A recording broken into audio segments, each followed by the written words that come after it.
Welcome to How We Belong. I'm your host, Kylie Hodges, and I'm thrilled to have you join me on another episode today. We are going to talk about charisma.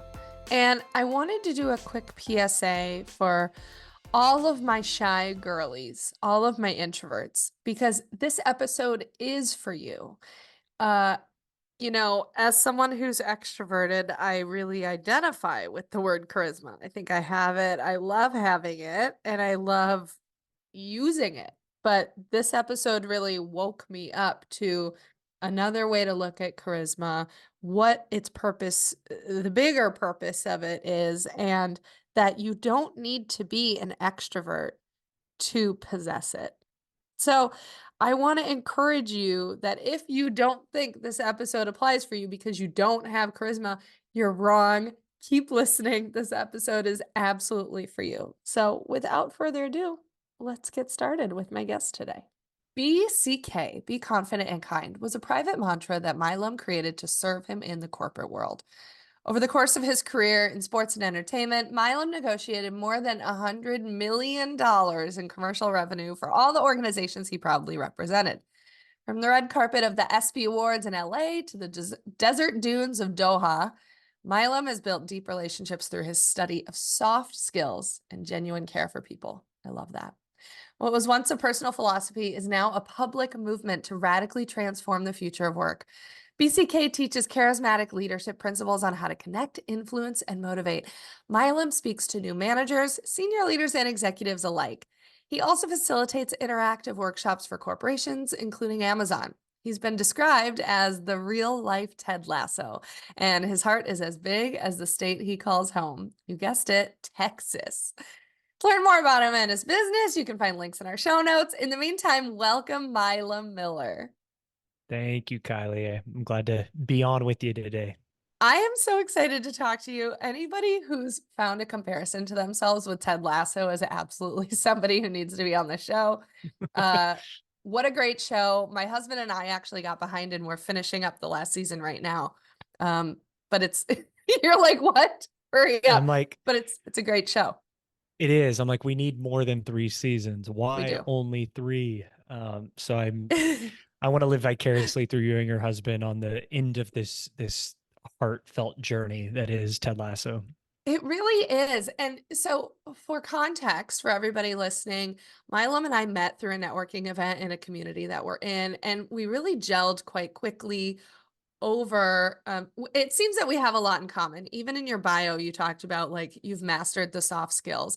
I think a lot of coaches are an excellent example of mastering soft skills and how it can be really difficult to talk about them and to um, put a methodology or any sort of tangible explanation behind why they're valuable, like really valuable, especially to the decision makers who are always going to be thinking about their bottom line. Like Sure. it's hard to get anything past someone who's so focused on ROI. Like when they're seeing dollar signs, they think it's obvious that ingrained in them money is the most important thing.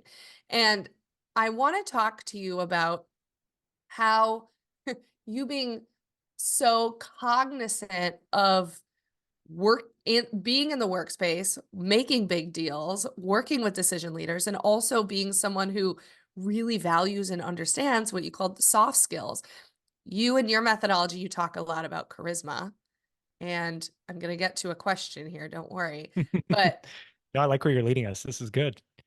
in terms of leadership in the workplace, like I don't even expect the people listening to be someone who's making $100 million deals at work. I think that this can apply to anybody. How do you find charisma within yourself? And actually, to interrupt myself, how do you first define charisma and Yeah, why is it important within us? I love that. So let's define it because I think this is Hmm. where a lot of people get confused. Yep. We have been taught that charisma is attraction. Last year the word of Yeah. the year was Riz, which Gen Z can Yeah. have that. It's cute, right? Like I'm a core millennial over here.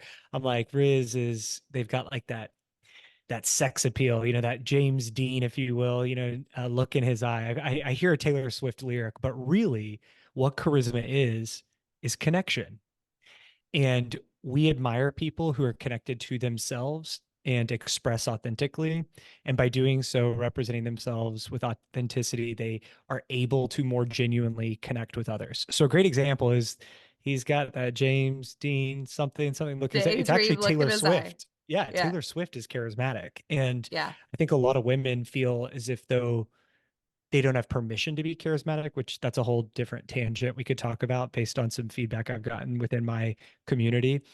But charisma, just to bottom line that, is connection. It is not false attraction. So I actually want to touch on what you just said in a second. But charisma is something that like I always knew I had it. I'm Sure. like a child actor. I'm like wherever there's a spotlight, I'm gonna try and slide into it. It's just who I am. And I recently read, oh gosh, I can't remember. It was either, I think it was a landing page for a fellow entrepreneur, um, and what they were promising to their audience. And they were saying, I'm not gonna razzle dazzle you. Mm, Which I consider the term razzle dazzle to be like something that happens if you have charisma. And the way they said it implied that razzle dazzle was like something happening to you, kind of like getting swindled or mm, you know, being sold a false bill of goods. sure. Um, and I actually jaw dropped there because I've always thought, who wouldn't want to be razzle dazzled? Like that sounds so delightful. There's nothing ingenuine about it. That's right. Well, And Kylie, you live in LA, you know, like the city of razzle dazzle. So it would I make know. sense that you'd be drawn to the bubbly personalities and people with maybe zesty or a zest for life. Yeah, yeah. So it's just nice to hear that there's another way to look at charisma for those people who maybe aren't extroverts. I think a charismatic Bingo. quality comes really naturally to people like you and me. Well, I'm assuming you're an extrovert. I Oh, certainly am. we are definitely extroverts, Kylie. Yeah. That's why Okay. that networking thing we like beep, you like magnets. Like Yeah. I like you, yeah.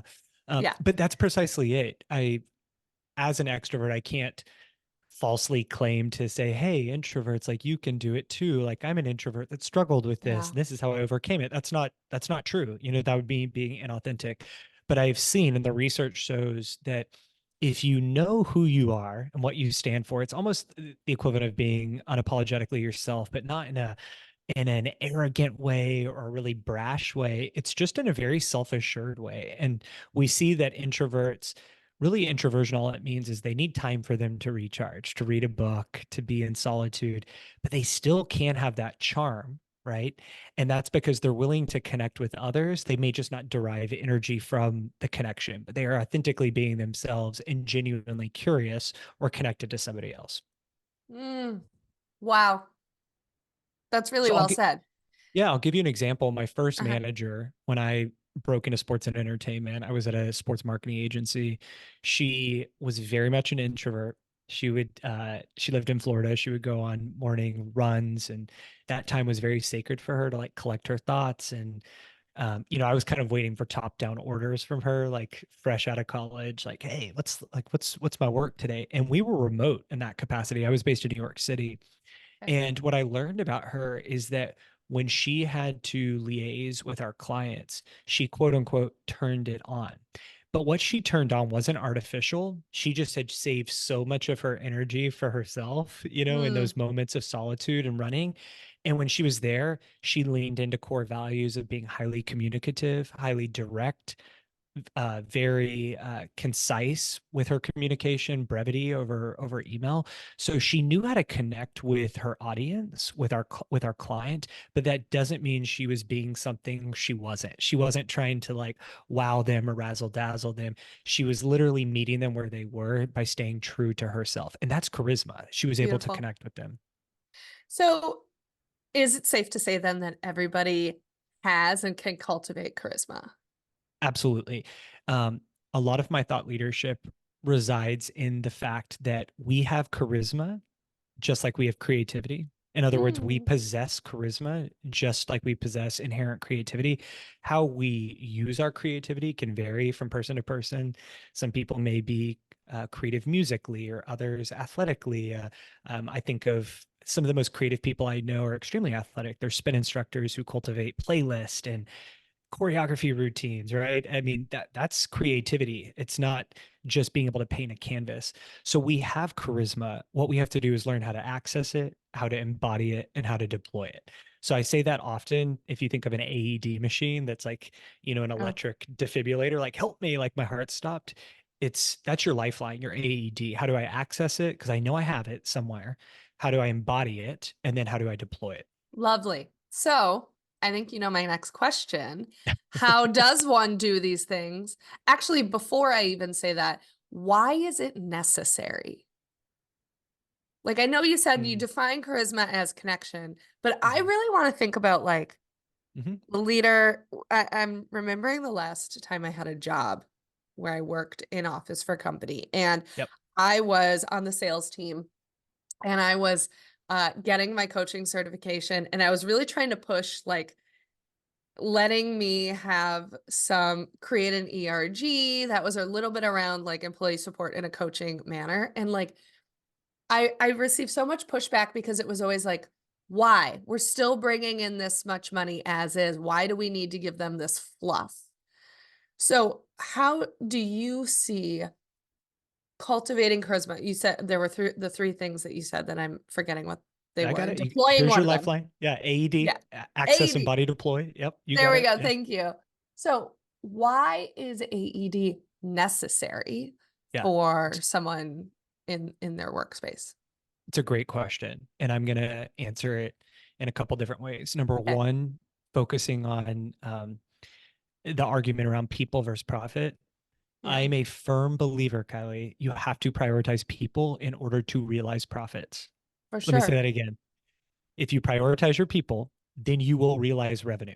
Profits will come. So Mhm. if we're constantly looking at the bottom line and are we profitable? Well, the reason you're not profitable is because you're either not recruiting the right people, training the right people, or retaining the right people.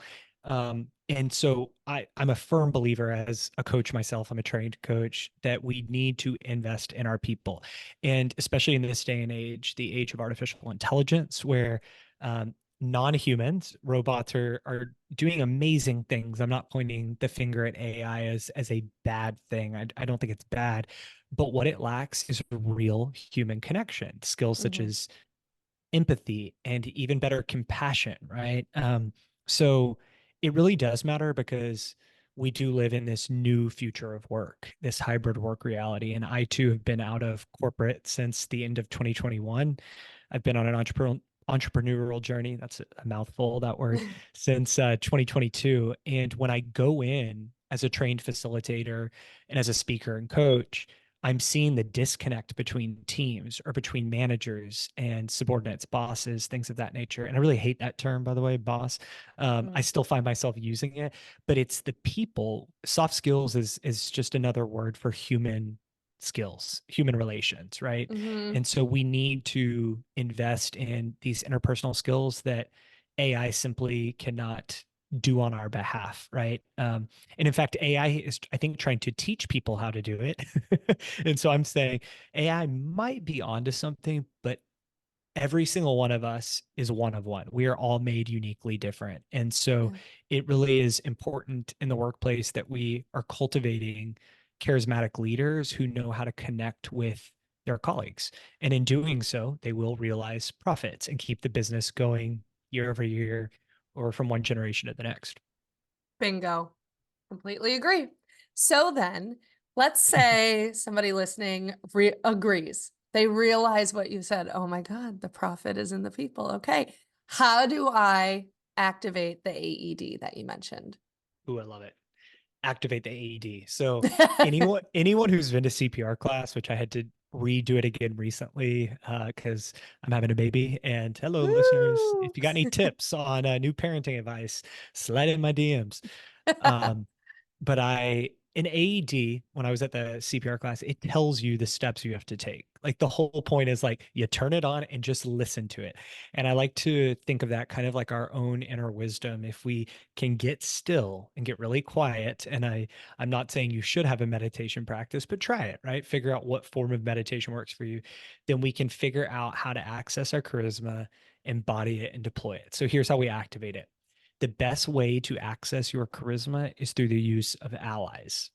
And for any listeners who are unfamiliar with what an ally means in coaching, this is a relatively known term that basically means you're relying on somebody who's walking the path you want to walk. Maybe they're a little bit further on the journey ahead. You're not looking to emulate, but you're looking to draw on them as a source of inspiration. So for me, I have a number of allies, but one that comes to mind that is actually a fictional character. And he did some things in his life that I also did in my life. And he did it better than I did. And I don't live with regrets, but if I could go back, I wish I had him as an ally at that point in time. This person is Ted Lasso, the fictional TV character, right? That we previously talked about. Because when I was working in my career, my corporate career in sports and entertainment, I saw how he was able to build bridges with people and get really curious about them and use nicknames or terms of endearment. And these are things that might seem elementary or might seem juvenile, but they actually do work. And so, had I had better mindfulness, I think I would have maybe interpreted that email from a colleague as less combative and maybe walked over to their desk Mm. and said, "Hey, let's chat," right? Instead of like sending a furious reply or being passive aggressive or doing patterns that maybe aren't serving us and creating connection in the workplace.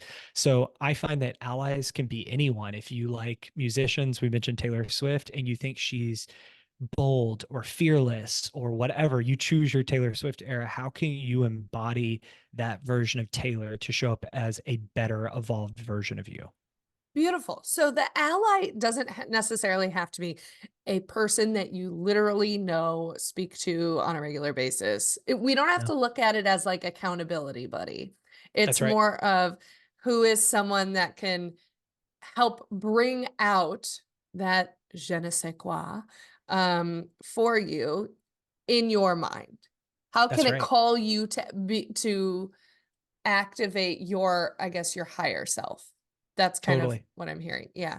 Yeah. And with my coaching clients, I have some male coaching clients who choose like Michael Jordan. They're like, he was the GOAT, or LeBron James, King Yeah. James. And he's what Also that the goat. Yeah, also the GOAT, right? He broke the record last night for or another record, I should say, Wow. 40,000 career points. Or maybe that was Wow. this past weekend, needless to say. But King James, it's like, what does that mean to you, having him as an ally? It means that he's been able to hone his craft and do it in a sustainable manner. And he was pursuing excellence day in, day out. So I can call on him to be that version of myself, and I would argue that LeBron is very charismatic in a lot of Yeah. ways. But Yeah. charisma can vary from person to person. I have female clients who think Lizzo's charismatic. She might rub some people the wrong way, but if you are body positive and you look at Lizzo and you're like, she's my ally to be body positive, that is what I mean by accessing them and calling upon them to ooze or exude your version of charisma. Yeah. Well, so it actually sounds like if there was a preliminary step here, it's getting clear with what are you looking to achieve out of charisma. Like how you use the Lizzo example.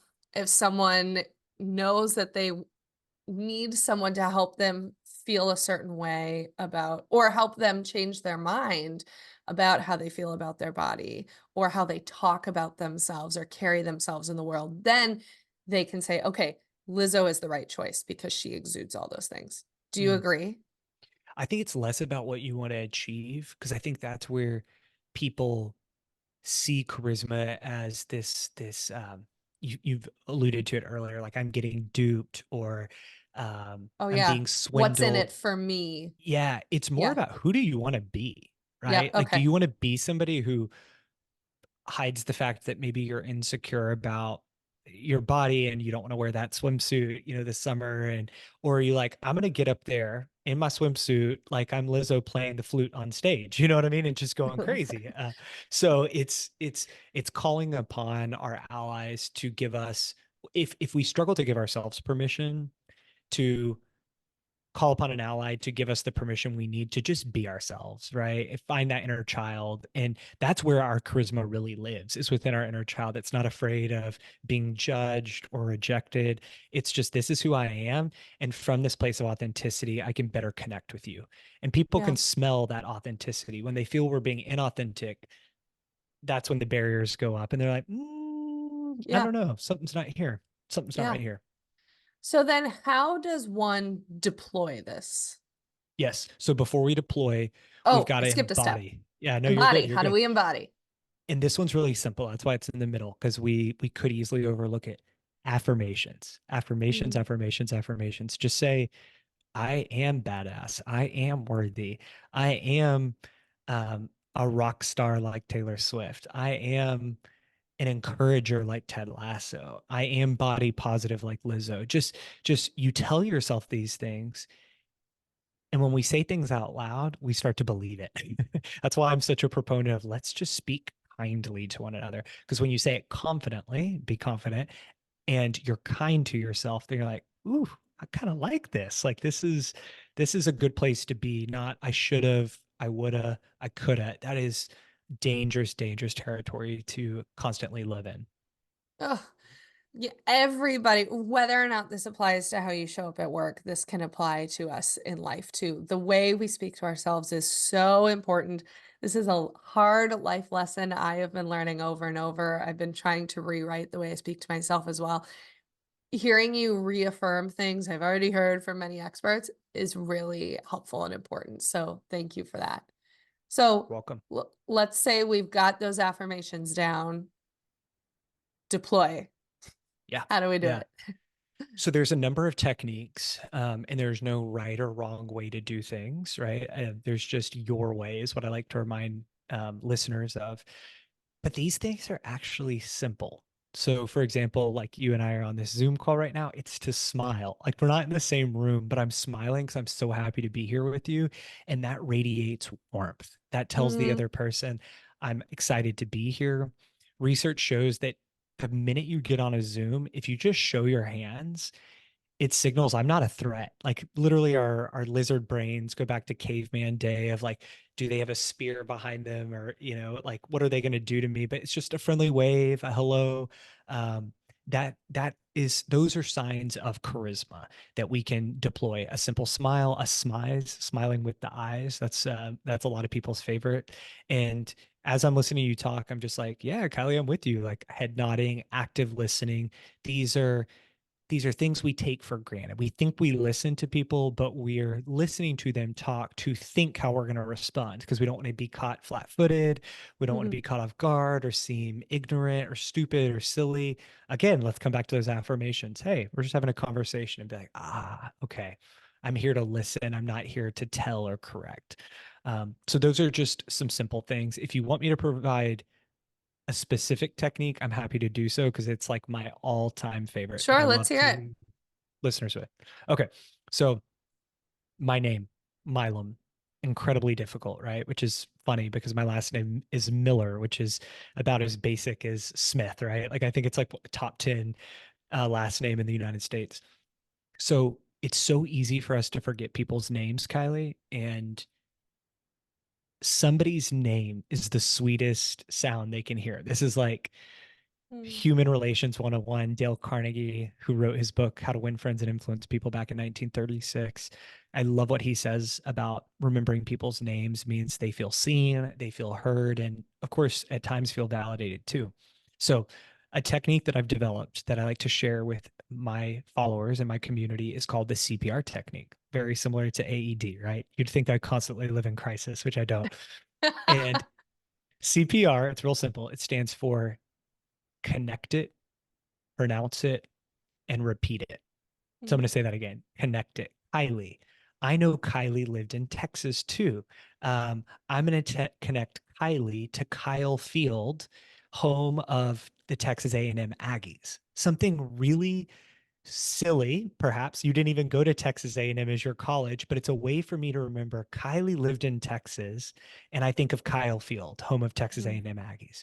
Mhm. Then I pronounce it Kylie, Kylie, Kylie. Okay, is it Kylie with an IE, Kylie with a double E? Like, am I going to mess this up? And you just pronounce it.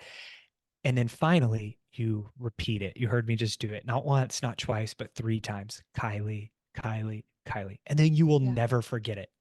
It's really simple. So if you're ever at a party, because this is less about like in the workplace, we have Yeah. name tags, we have Zoom tags, we have all the tags, but you're at a party. Maybe you've had a couple of drinks. Maybe you haven't. Maybe you've had a non-alcoholic beverage and you still can't remember names. You just struggle with it. CPR, connect it, pronounce it, and repeat it. You know what's so funny is like I've done a lot of these things just intuitively, but I've never put a name behind it. I've never actually understood why I do it. I just thought, oh, this is stuff that helps me remember things. But you're so right. When you said hearing your own name is the sweetest thing, it's so true. It's so true. It I was is just talking with a woman last week about she spells her name Sheila, Sheila, but she pronounces it Shayla. And mm, so she was very like, if you want to call me Sheila, it's fine. Like it happens. And I was like, no, you need to stand your ground and own that this is your name and hold people accountable to it, even if it's awkward, because it's like the bare minimum of respect. And also, if you let it go too long, then it gets so awkward, right? I've been there. totally. I've done that. So it's just it's very validating to hear that some of us listening might be like, oh, I already do that. I had no idea it contributes to me deploying my charisma, or I didn't realize that in the bigger picture it's doing this bigger thing for me. And it's That's very right. easy. Anybody can do it. That's right. So many of soft skills or human relation skills seem intuitive to people Mhm. that this comes more naturally. But by putting a framework behind it, that's exactly what the CPR technique is. What it does is it creates connection. Shayla, who you just met, was kind of trying to, this used to be me too, Kylie, like Yeah. appease or be a people pleaser, be like, don't worry, I've gotten Milam and Milam and Malam. But really, we're doing a disservice to not just them, but us, like Uh-huh. us as human beings, because we're not connecting as strongly as we could. And in doing so, we're upping each other's charisma factor. You gave her such a gift by saying, like, Hmm. no, I really want to get it right for you. And like, I'm going to empower you, like to hold other people accountable. Like, you deserve it. That's Yeah. charisma. That's charisma. That's the Riz. Yeah, that's the Riz. Thank you for that. You're welcome. So normally when I talk to people, I like to get their personal story first Mm, before diving into how it connects to the content. But with you, I wanted to do it in the opposite way because I really wanted to have everybody on the same page with an understanding of how you look at charisma, why it's important, um, how we can use it, what it looks like. But I'm really curious to hear more about you've talked about Ted Lasso and how he's your ally, but also, I mean, even when I was introducing you, you mentioned him as you are the real life Ted Lasso. So can you tell me a little bit more about how did Ted Lasso become your ally and how did you what is it about your life and your story that you've said I identify myself so much with Ted Lasso, and what happened in your life to get you to this space? That's like 8 questions at once. So answer that it's how a you gr- will. it's a great question, Kylie, and I will do my best to answer it in a concise way. I can hear my wife like saying, "Land the plane, Milam." They don't want to hear her whole story. Land the plane. So I We're will. I married to will. the same person. That's right. I will. I will do my best to be brief. My home state's Texas, as mentioned. We know one religion there, football. Football. Yeah. I grew up loving the Dallas Cowboys, loving football, but my real love was the New York Yankees dynasty of the 90s, much to the dismay of my very Texas family. They're like, you like the Yankees? So I had one dream, and that was to move to New York City and figure out a way to work for the New York Yankees. Mm, That dream never happened. And that's okay. The dream changed.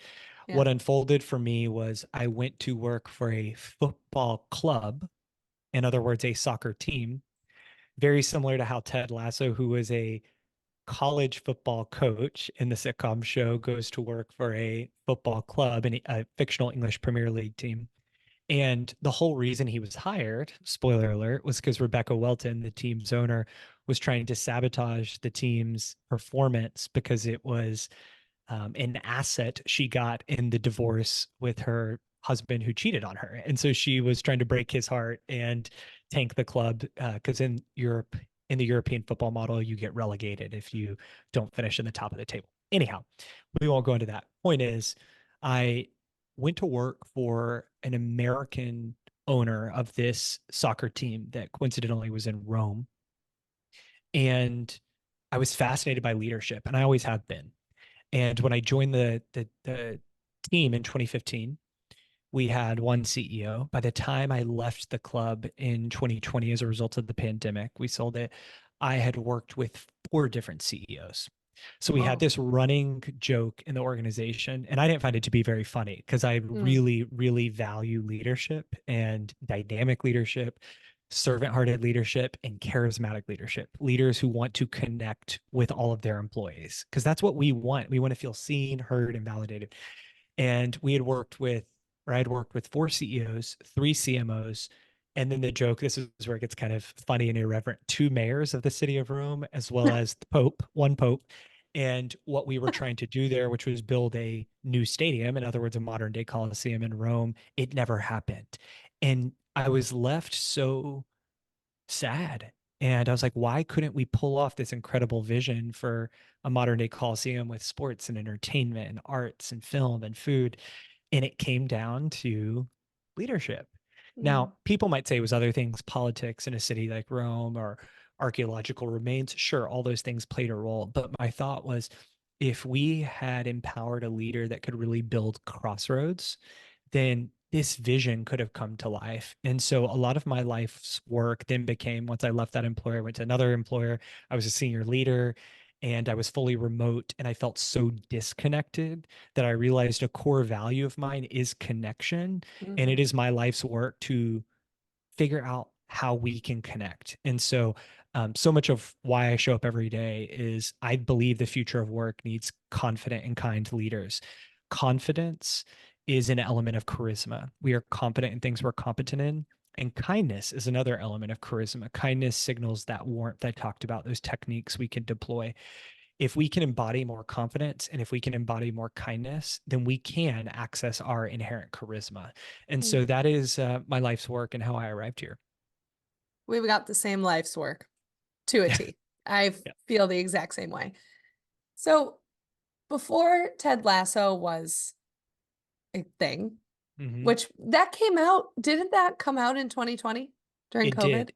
And that's why I said I wish I had had him as an ally earlier on in my journey because all those Yeah. years 2015, 16, 17, 18, 19, I had a lot of commercial success. I mentioned the commercial deals we did. One of those deals was an eight-figure deal with Qatar Airways to be a sponsor on the Oh. front of our kit. Mm. So that was a lot of the lion's share of that 100 million in revenue, 100 million plus. But all of that to say, I hesitated watching this show. In I what way? genu Kylie, what I had heard about it was um, I was getting texts from friends. Oh my gosh, Milo, I'm like, the way you show up with your enthusiasm and zest, you are Ted Lasso. And I'm like, who is this guy? Like, what is Ted Lasso? And what I had heard about the show was that he was rejected. He didn't belong in English soccer, right? And they were like, who is this American football coach coming over to coach a completely different sport?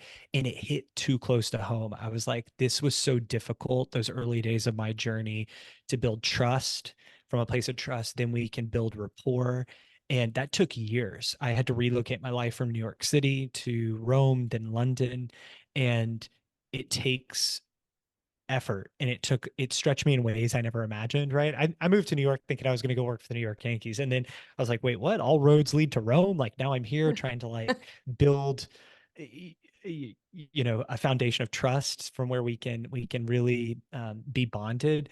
And so I held out watching the show. I finally watched the show once my parents were like, Mile, you've got to watch it. And my wife was like, we've run out of other things to watch. We're doing it. and I just bawled. I was like, this is so heartwarming. Mm, Um, this is what we need. What he's modeling is not impossible. It's not. We can cultivate leaders like that in the workplace, and in doing so, it's going to do wonders for the future of work. And so that's why I draw on him as such a huge source of inspiration. yeah. Well, and even if you were to, I think it's obvious, but just to say, it's not just in work. If everyone was functioning at their Ted Lasso level in life, That's right. imagine what the world could look like. Yeah. Amen. And I tell everyone, they're like, well, what is that for any listeners maybe that haven't seen the show? Yeah. If I were to bottom line one thing, because there are many things, it's optimism is a choice. Choose optimism. I'm not Mm, saying choose toxic positivity. I'm saying he remained optimistic when all the odds were stacked against him. The media that didn't believe in him and his abilities, the players who he hadn't earned their trust, right? Certainly not their respect. They were so childish towards him. And yet he still showed up himself. He was authentic. And it was from that place of authenticity that he then was able to genuinely connect with each player, meeting them where they were. That is charisma. for sure. There's what comes to mind is in the first season, well, actually throughout the whole show, to win over his, well, not even to win over his boss, but his boss, Rebecca, is not very warm and welcoming to him when he first comes. And so he starts baking her these little like shortbread cookies every day and leaving them in a box on her desk. And it's like that simple act, it's probably a lot of work actually to bake them, but it seems small and simple, is one of the ways that he wins her over. So it's not that he's like, it's not about the gift as much as the persistence. I That's think right. that's what wins her over. Totally. I will meet you there. She asked him, "Where'd you get these?" Thinking that he was being polite, right? Yeah. And or being a nice guy and picking them up from a baker to brown nose her, right? And he's like, "I baked them. It really became a matter of excellence, right?" He was like, Yeah. "I want to excel at this craft. I'm going to nail the recipe." And I think the first couple batches, she was like, "Oh, this is awful." And then he kept being persistent, like you said, and he was Yeah. optimistic that I'll figure out the biscuits, as they call cookies in the UK. I'll figure out the magic recipe, and then he did, and it was uniquely his own. And that's such a beautiful example, Kylie, of just like staying the course, and that's what he did, and Yeah. that's what choosing optimism will do for anyone who cultivates that mindset. Yeah, it really resonates with me because I was talking about this with friends. I'm talking about this with my people all the time. I really struggle with building an exercise or some sort of movement habit. I've struggled with it all my life. Um, and the persistence thing is where I fall flat. And just hearing you connect optimism to persistence. Like, what if I was optimistic about having this new habit? Like, I could learn to love it. I'll be, the next greatest athlete, maybe, if I get into it. That's a Sure. more optimistic approach than like a lot of ways I talk to myself about it. Like, "Ugh, I don't have enough time. I failed before I even began. I don't want to get sweaty. That's not very fun to me." It's all about a perspective shift and then holding that to keep yourself persistent. That's right. Yeah, I It's think what's nice. coming up for me is connecting the instead of being fixated on the outcome, Yep. being obsessed with the The feeling. journey. Like, The yeah, feeling. Yes. Very yeah. Like good. how do I want to feel while I'm doing it? And I think that so many things in life I can relate to that. It's like I have a goal and I want to run a marathon. Well, what if I just fell in love with running? What if it became nice to lace up and do it in any city I'm in the world? And that's like a way for me to be my own tour guide. So if we can rewire our thinking, it really can change the way we show up in the world. And through accessing allies and embodying affirmations and deploying techniques, it helps us get more in alignment with ourselves. And in doing so, we radiate charisma. Yeah. So I'm curious about, what was your ally or how did you tap into your charisma before Ted Lasso, before you even really had an understanding or a framework of charisma, Mm. and how it lived within yourself? Um, And, candidly, before we started recording, you were sharing with me that you lost your grandfather recently. And I'm so sorry for your loss. And, you said when you shared the news with me that you lost him, you shared nothing but obviously warm and admirable words about him. I'm just curious if he was someone who showed you how to activate your charisma, or if he had any influence at all in this Mm. journey that we've talked about. Yeah, thank you for bringing him up. It's a good way to honor him. It's still very, very new. To me, they're two separate questions, and I want to make sure I address the first of how did I access my charisma before I knew these tools or skills. I'll be honest, Kylie, I didn't. I Mm, think my mentality was fake it till you make it. mm, I like you thought I had a razzle dazzle, like make them love you. And I went for a long time in my life through long periods of trying to make everybody like me. And I realized this is dumb. I am running a race I can't win. I'm mm, exhausting myself. And most importantly, I'm falling out of alignment with who I really am because I'm trying to constantly please everyone else. So, fake it till you make it did not work for me. Any mhm, listeners, if it's working for you, look yourself in the mirror and ask yourself how it's serving you and at what points it did. Is it still serving you? Um, Now, how does that relate or not relate to my grandfather? My grandfather, it's really interesting.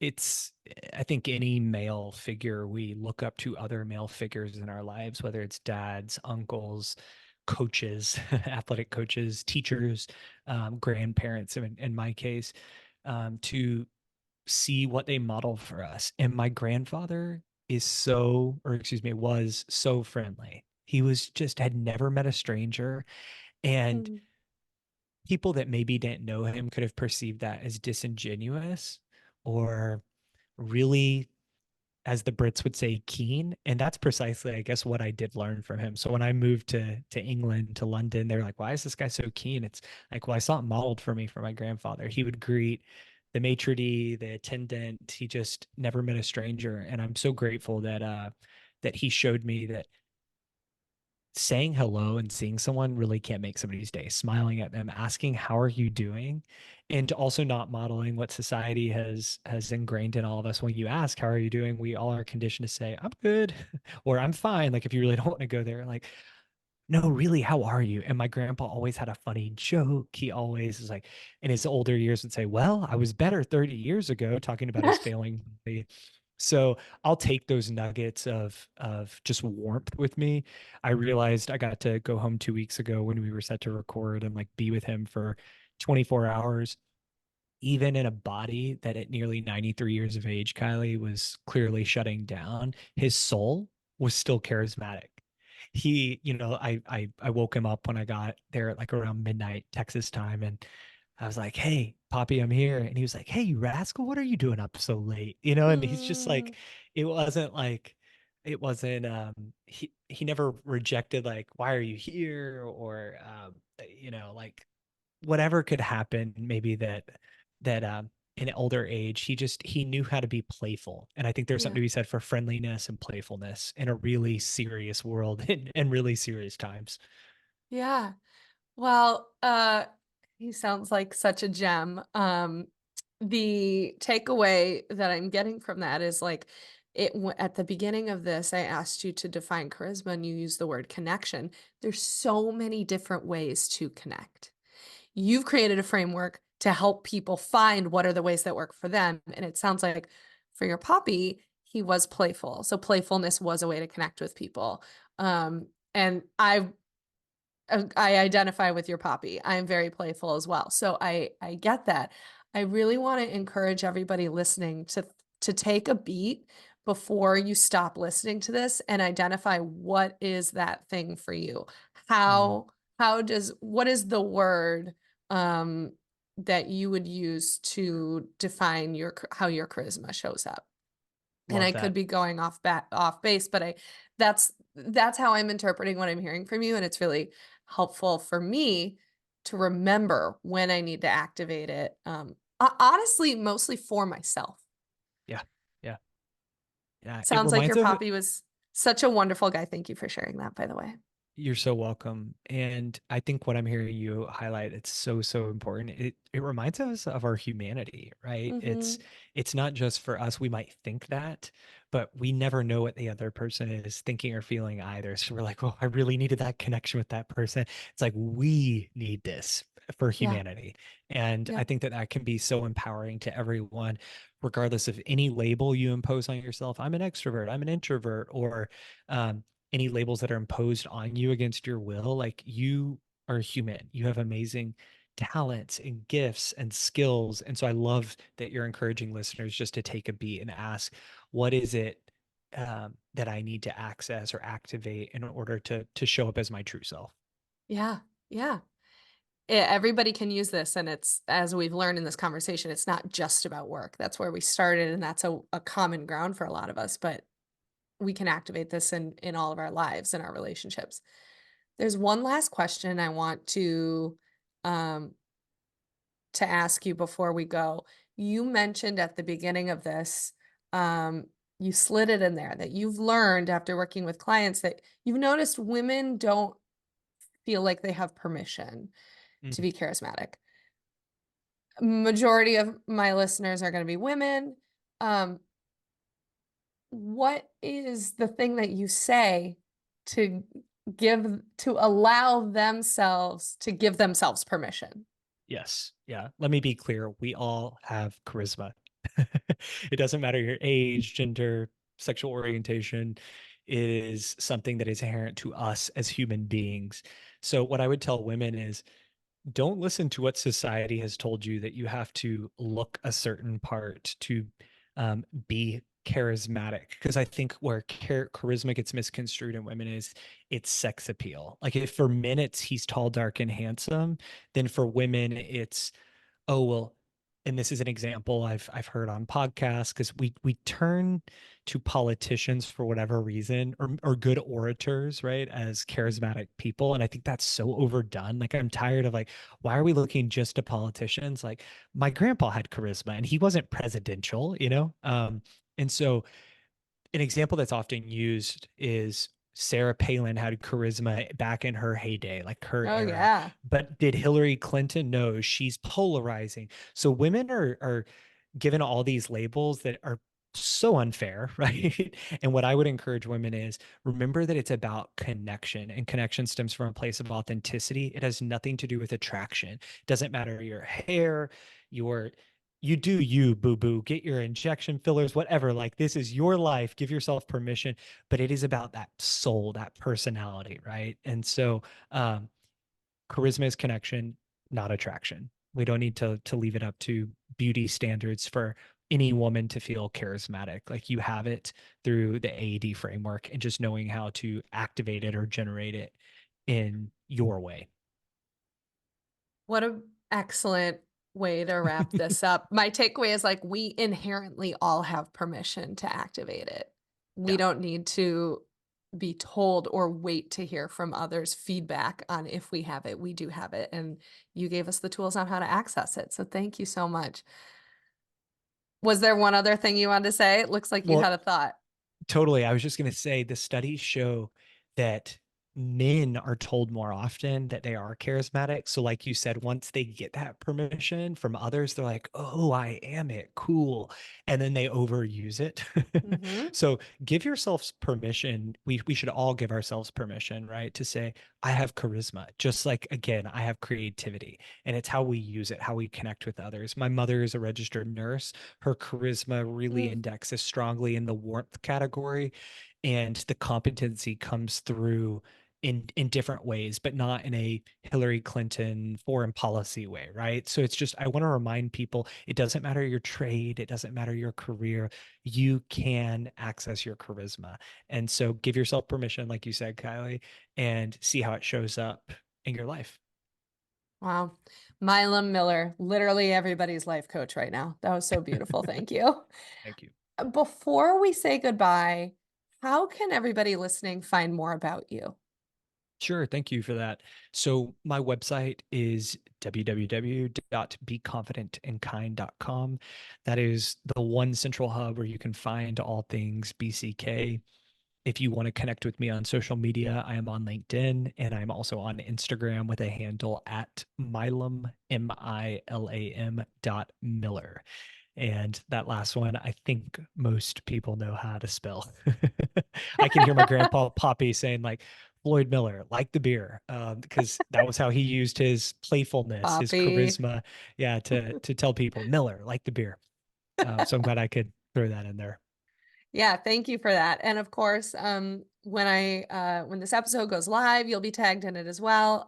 Everybody, please follow Milam. He is just an absolute gem. If you aren't in love with him after this interview, you probably just weren't listening, to be quite honest. So, Milam, thank you so much for being here. What a treat to have you here. And best wishes on welcoming baby Miller into the world very, very soon. Thank you. I You're will gonna be receive that. great. Yeah, yeah, we This got is going to be this. the most charismatic baby on the planet. Let's see. Let's hope so. Thank you, Kylie. This was a joy. Thank you so much for tuning into How We Belong. Before we say goodbye, please take just a second to subscribe, share this podcast with a friend, and leave a review. This really helps. And in the meantime, go tap into your charisma, and I'll see you at the next episode. Bye.